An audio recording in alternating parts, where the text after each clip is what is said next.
Very good morning to you guys. Welcome to Asake Online. This is the Breakfast Club. Today on the show, we bring you a different show. We look at development in different wards across Bulawayo. And today I want to profile different councillors across the city of Bulawayo. And also get to know their ward and what they do in their different wards. And joining me this morning is Ward 2 Councillor, that's Clr.Adrian Rendani Moyo, to unpick and help us understand his ward, that's Ward 2. Say, welcome to the show. Thank you so much. My name is Adrian Rendani Moyo. I'm the councillor for Ward 2 in Bulawayo North constituency, and I've been a resident of this ward for 39 years. Yes, it's 39 years that I've been staying in this ward, and I became councillor after being elected in the elections of 23 August 2023. If looking at your ward, maybe give us a stretch in terms of boundaries. How big is your ward? And which areas does it cover? My ward includes Baba Fields, the Ntabas in Duna Flats area, Mpilo, and then from north end it starts along Colin Brenda. It moves right up to South Town, Queen's Park West. It includes areas like Tekele. It stretches right up to the airport. It also includes Richmond, Norwood, Aselby Farm, and all those areas in between like Trinens and Harrisvale. I know just a few months after the elections, I know you're still trying to find your feet in terms of being a councillor. How is it like so far being a councillor in this ward?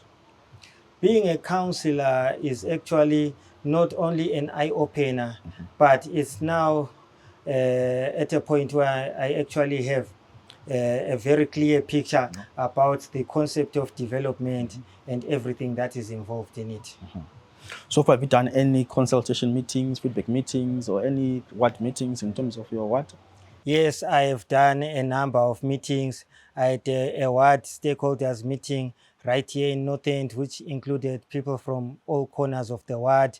It included stakeholders from the business community, with representatives from the fire department, with representatives from the city health department. Basically, most stakeholders had been invited and they did show up, even from the law enforcement they were also there. And we've had meetings in some corners of the ward. We've had meetings in places like Queen's Park West. We've had meetings in Trinens. We've had meetings right inside Aselby Farm. We've had meetings, and we still have meetings that are lined up. We've had meetings in Southtown, and there are meetings that are still lined up in places that we also intend to go to and interact with the residents. You're mentioning all these areas, your Trinens, your Source Town, your North End. How do you guys, it's a big ward, I know. How do you meet? How do you communicate with all these people? Different areas, different suburbs, North End, your Trinens. How do you communicate with them?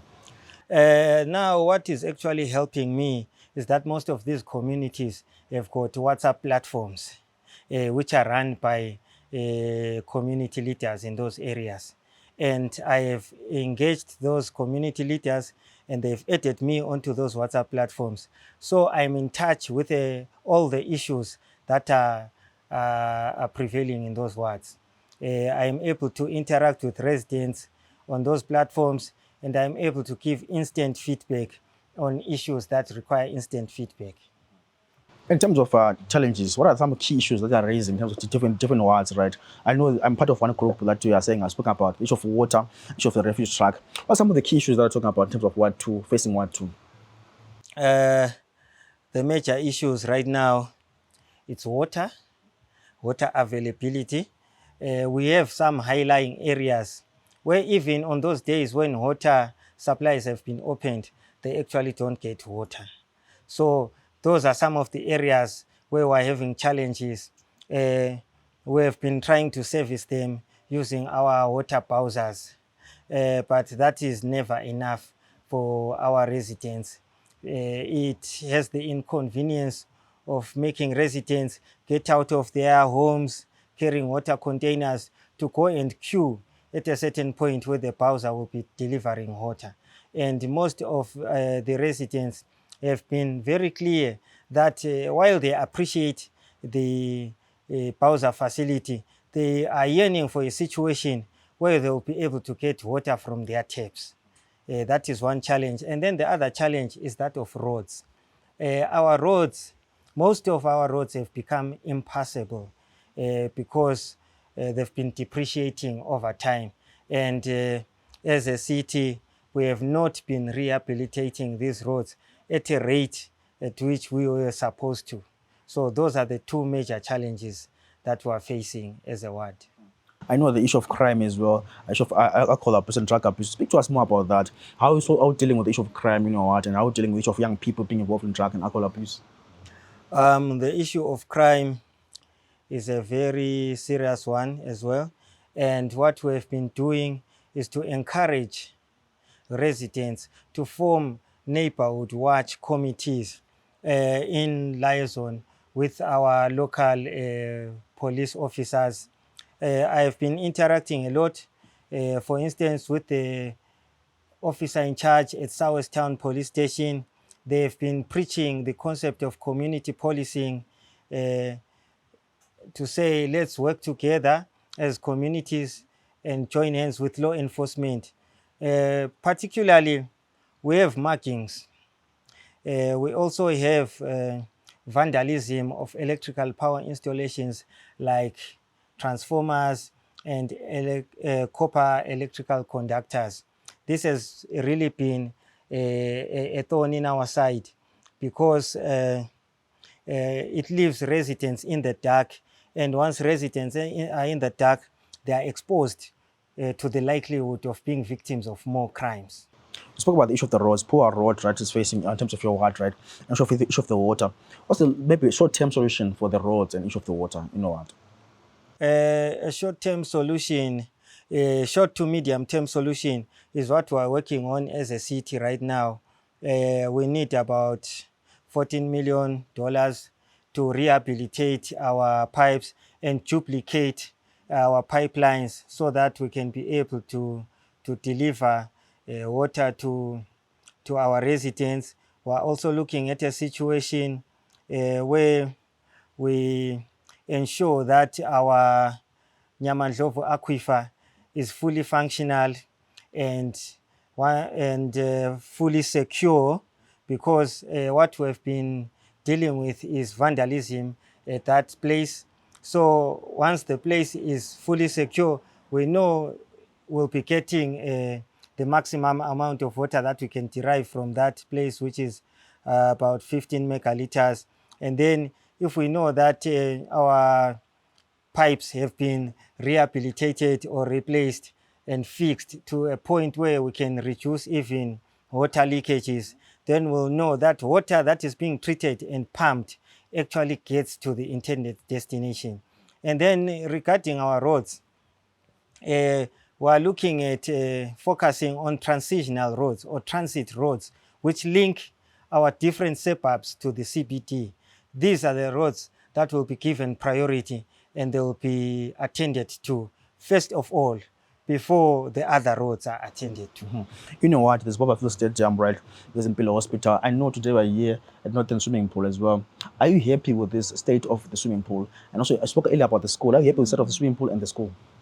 The school, ACLB Farm Primary School, I'm not happy with the state of the primary school, and I'm not happy with the state of the swimming pool. I, for one, believe that this swimming pool has produced athletes, it has produced a lot of talent, and it has been a place where young people are nurtured in terms of swimming. If you take a look, you'll notice that right now there are people who are actually being taught how to swim.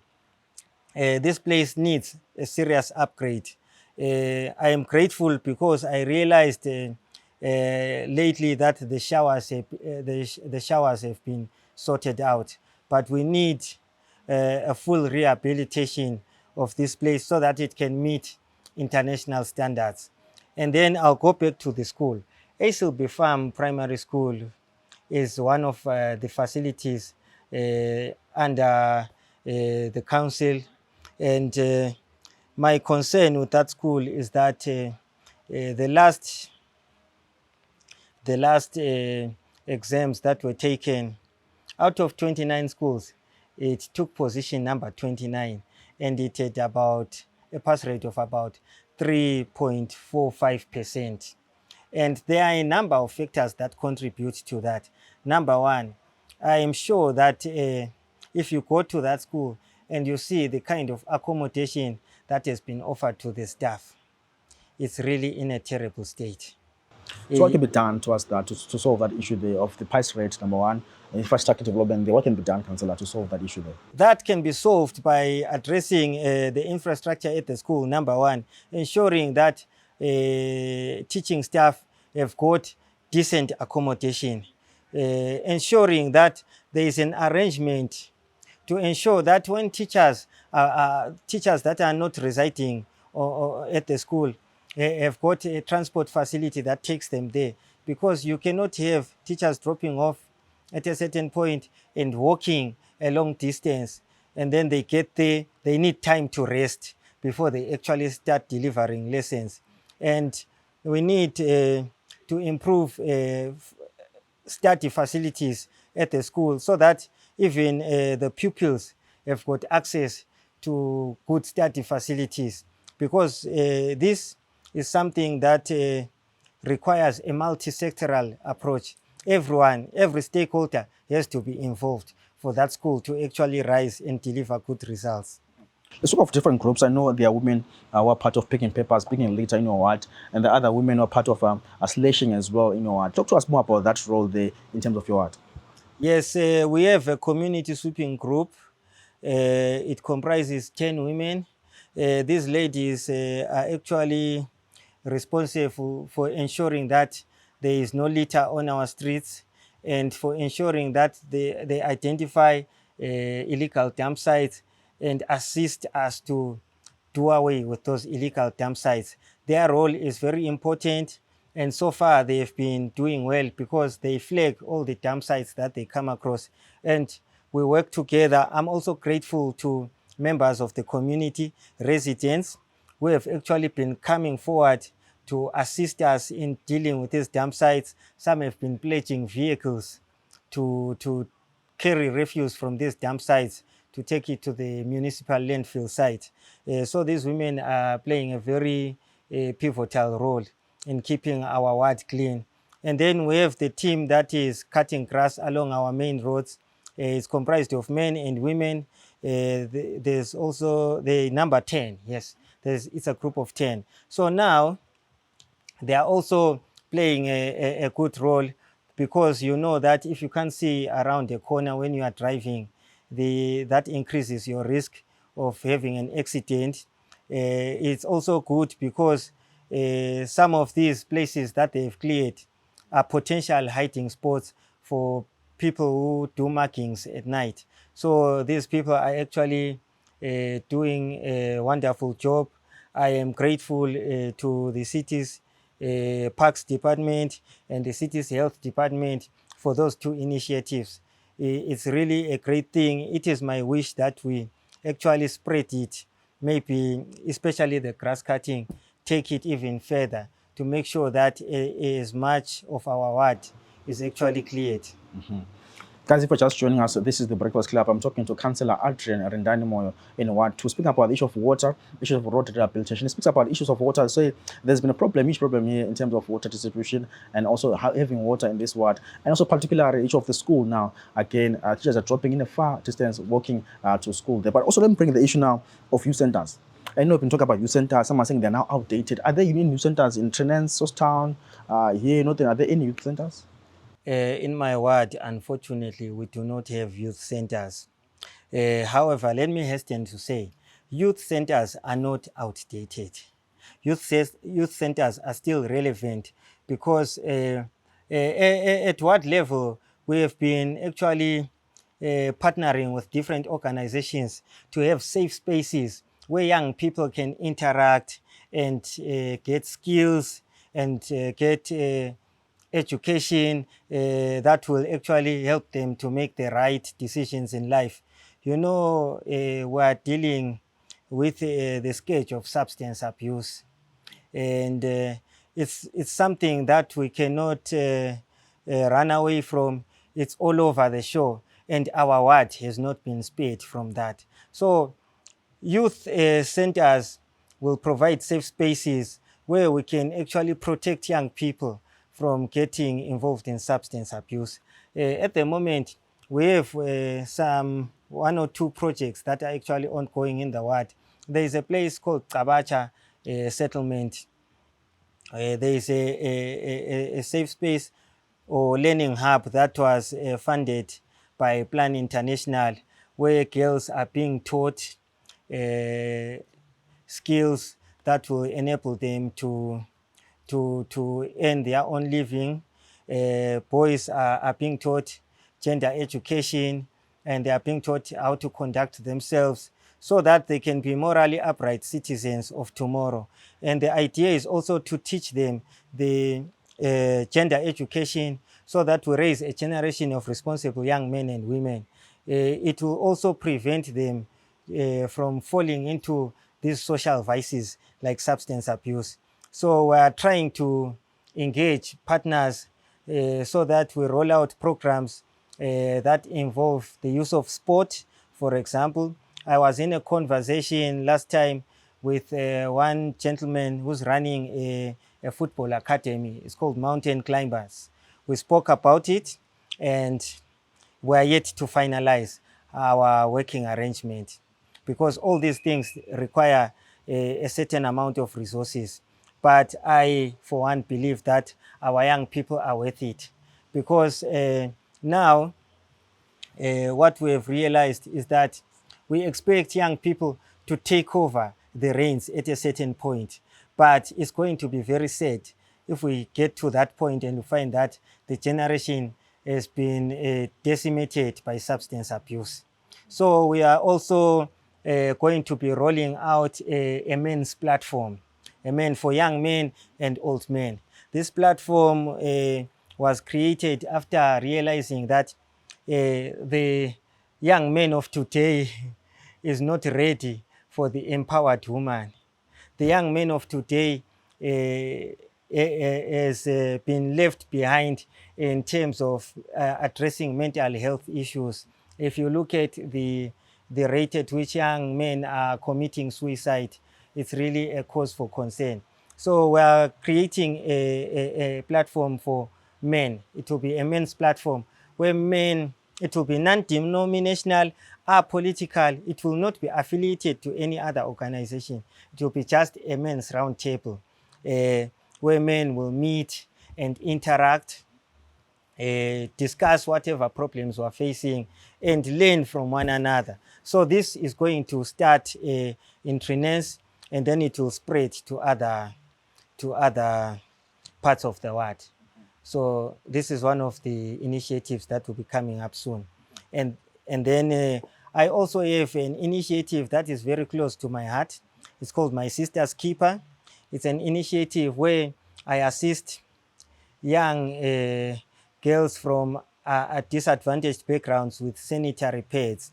This initiative started during the COVID-induced lockdown, when I actually realized that there was a serious challenge. A lot was going on in people's homes, and some of these needs had been relegated and they were being treated as secondary. So a lot of girls were rendered vulnerable during that time. That's why I had to initiate that intervention. I know the crop of Bulawayo councillors have been vocal about cleanup campaigns. I saw some of them doing cleanup campaigns in the CBD. Let's speak to your ward about your ward. Have you been doing any cleanup campaigns in your ward? And what are you saying to residents around the issue of keeping your environment clean? Yes, we have been doing cleanup campaigns, and I am actually grateful to the business community of North End because they have been supportive.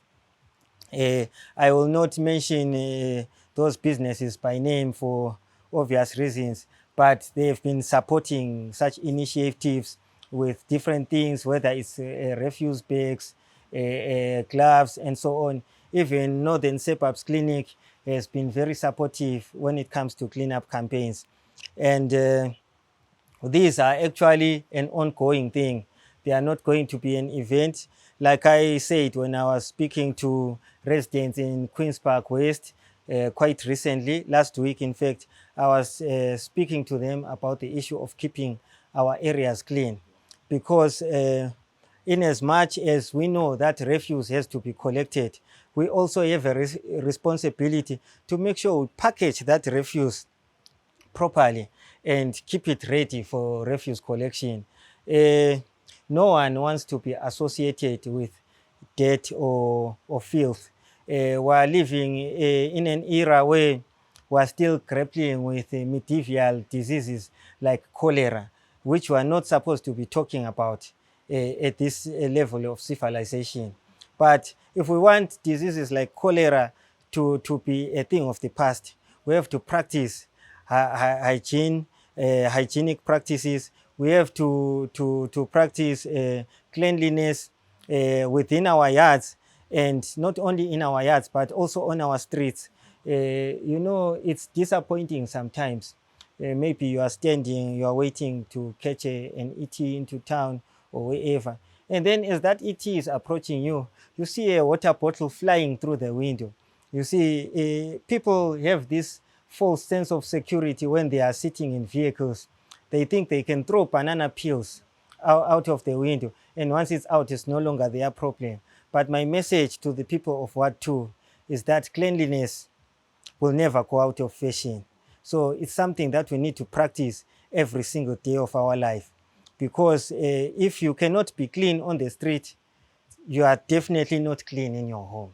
So we need to practice that cleanliness. We need to do away with these illegal dump sites. And, you know, if we have a clean ward, we are contributing to a clean city. And if we have a clean city, we will have a clean country. I know you're just maybe a few months into this job, right? What are some of the current programs that are working in as a ward, as a councillor, in terms of your ward? I know the issue of water, the issue of trying to recycle and do. What are some of the key projects that you guys are working on in the coming few months? Yes, we are looking at our road rehabilitation, as I alluded to it earlier, and we are currently trying to educate residents in the ward on water conservation. It's very important at this stage because this water resource is precious and is so limited at this time. We're trying to discourage people from habits that are wasteful.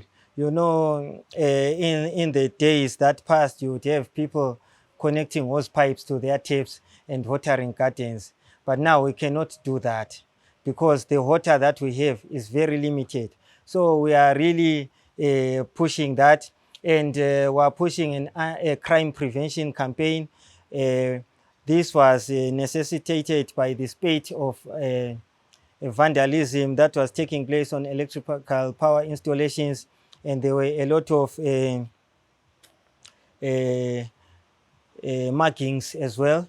So we are doing that as well. This is actually in motion. And then we have recently rolled out, in partnership with other organizations, we have rolled out a series of meetings in the ward where we're targeting women that wish to embark on self-help projects. This has actually started, it's in motion. So we have decided to combine this with a drug awareness campaign. So we're going to be doing this right around the world, projects for women and young people and a drug awareness campaign. We believe that if we empower our mothers and sisters, we've empowered families and communities.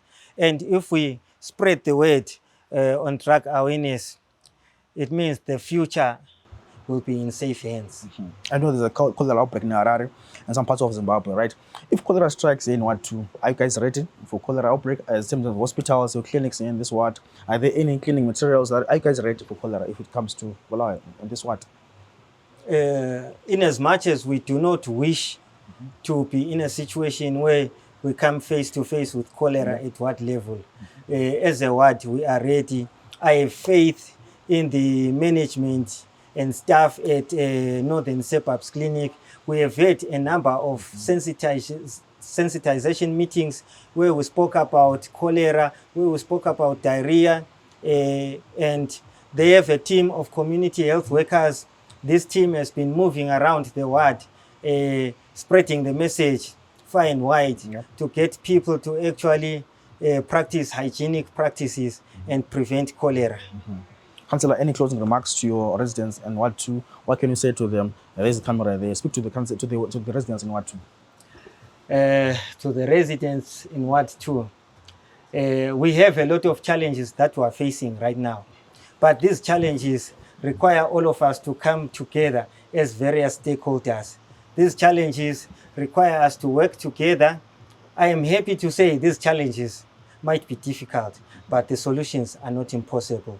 Let's conserve water, and may I encourage all ratepayers to try as much as possible to pay their rates in US dollars, because all that we need to deliver these services to you is paid for in US dollars. Water treatment chemicals, the pipes that we need to lay to replace these old ones, anything that we need to use to render this service is paid for in US dollars. So please try as much as you can to pay for our rates in US dollars. I thank you. Councillor, thanks so much for your time this morning, for coming through the Breakfast Club. It's nice to be in Ward. It's nice to be hosted by you in Ward 2. Thanks so much, sir. You are welcome. Well, we've been watching the Breakfast Club this morning right here in North End. We're coming live from Ward 2 with Clr.Adrian Rendani Moyo. They're speaking to us about many challenges that are facing this ward and the possible solutions. I hope you guys enjoy the show. And please do pass your comments there on the comment section, and to follow us on different platforms of the site. We will love your engagement and love your feedback. We love to hear from you. From myself, Brighton, it's bye for now.